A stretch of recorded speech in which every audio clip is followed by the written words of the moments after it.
رات کو نیند میں گھبراہٹ کی دعا، یعنی یا نیند آئے نہ، یا نیند کے اندر انسان خوف کھائے یا اسے گھبراہٹ شروع ہو جائے، تو اس کے بارے میں خالد بن ولید روایت کرتے ہیں کہ میں رات کو نیند میں گھبرا جایا کرتا تھا.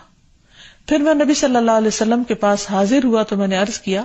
میں رات کو نیند میں ڈر جاتا ہوں تو میں اپنی تلوار اٹھا لیتا ہوں اور جو چیز سامنے آتی ہے اسے تلوار سے مار ڈالتا ہوں. تو رسول اللہ صلی اللہ علیہ وسلم نے فرمایا کیا میں تمہیں وہ کلمات نہ سکھاؤں جو مجھے روح الامین نے سکھائے ہیں، یعنی جبریل امین نے؟ کہو اعوذ بکلمات اللہ التامات التی لا یجاوزہن بر ولا فاجر من شر ما ينزل من السماء وما يعرج فيها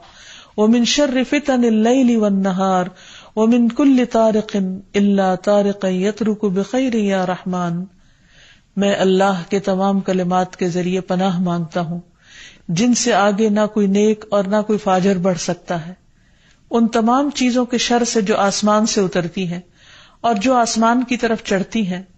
اور رات اور دن کے فتنوں کے شر سے، اور رات کو ہر آنے والے کے شر سے، سوائے اس کے جو خیر کے ساتھ آئے، اے نہایت رحم کرنے والے.